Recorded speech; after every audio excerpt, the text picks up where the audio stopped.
Hi, my name is Kim Viner. I'm a senior docent at the Laramie Plains Museum and also the biographer of Edward Ivinson, whom we're going to speak about a little bit today to tell you a little bit about the man, where he came from, what he did, and how he did it.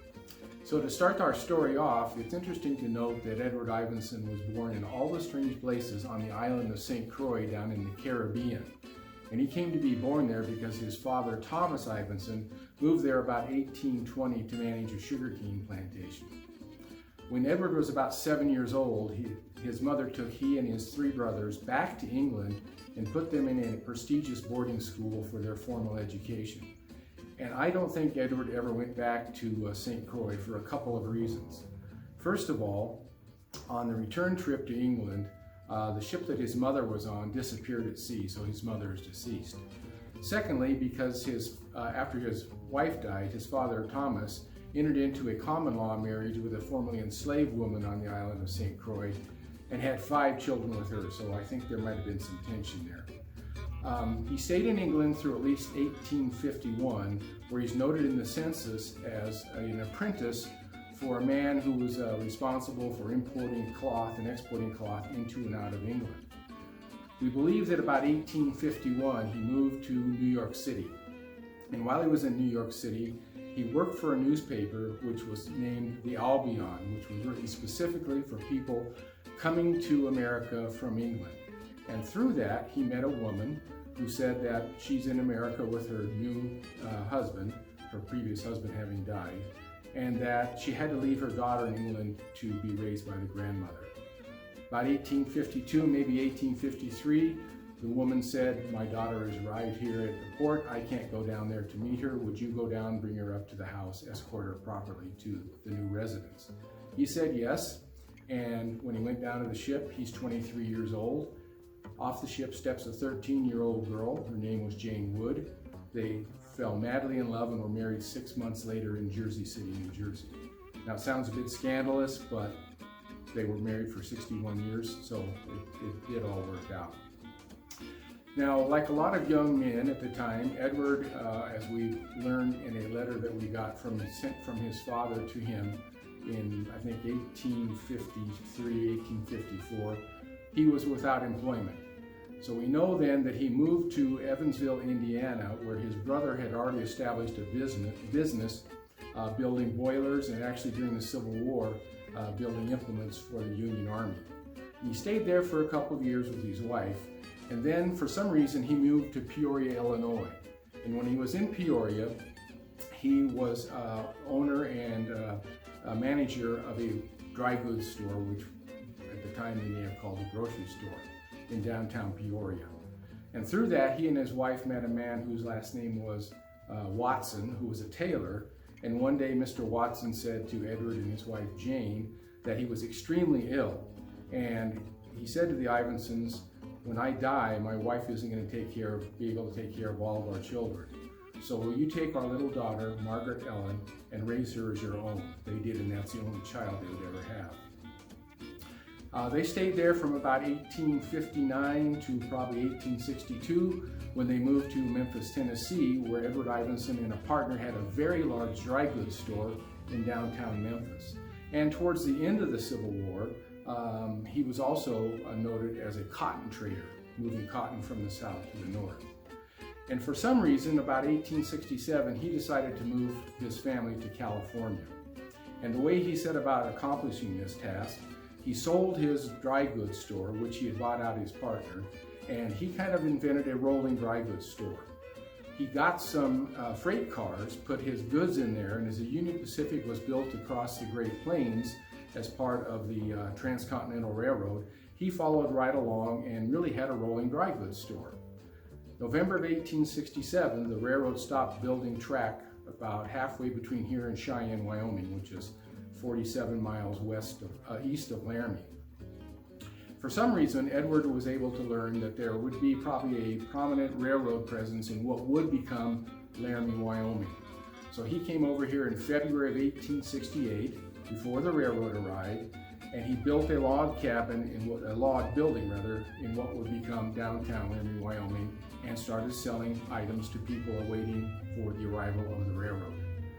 The railroad arrived in May of 1868. He was joined by his wife and his adopted daughter, and he ran that dry goods store from 1868 until 1871, at which time he did a very smart thing. He bought the only bank in town. Now Ivinson, that started him off in a 50-year-long banking career. And for a couple of years it was a private bank, so he could loan money at any rate he wanted to. And we know, for example, that he made loans that were, the interest was 2% per month, unless you didn't pay on time, and then the interest rate went to 3% per month. After a couple of years, however, he applied for a national charter through the Comptroller of the Currency, and he was granted one for the Wyoming National Bank of Laramie. And that, of course, controlled what the interest rates, etc. Ivinson was also involved in buying and selling properties. We know that he bought and sold several ranch properties around Laramie, and also through his bank he would loan money to businesses and to individuals who wanted to buy property. And it's kind of sad to say that he was very, how should I say this? He was not at all reluctant to foreclose mortgages at the drop of a hat. If you didn't pay, he would go to court and he would seize your property. So between his banking, which went on for 50 years, and his property actions, he was able to amass a small fortune. He was also a very avid hunter and a fisherman. In fact, he at one time owned the Buckeye Ranch out between Laramie and Centennial, and he bragged that he was the first person in the Laramie area to put up a no fishing sign on his property so that only he could fish on the Little Laramie River. And in fact, newspapers tell stories about him bringing his fish into town, and they would display them in store windows in downtown Laramie. He was a banker through the Wyoming National Bank of Laramie for several years. He finally sold his shares in that bank, and of all the small places, he bought a very small bank in Ensenada, Mexico, where they were having a gold rush at the time. And he sold that in 1893 and bought a very large bank in San Diego, California called Merchants National Bank. He held that until 1903, sold that and came back to Laramie and bought a majority interest in what by that time had become the First National Bank of Laramie, which was a result of the merger of his original bank and another competitor bank here in Laramie. So he remained an active banker until about 1922, when he retired. He moved into the Brown Palace Hotel in downtown Denver, where he lived for the rest of his life unless he was traveling, where he died of pneumonia in 1928. It's important to note, though, that he did two really important things in his life in the summer of 1921. The first thing he did is that he deeded the Ivinson Mansion to the Episcopal Church of Wyoming.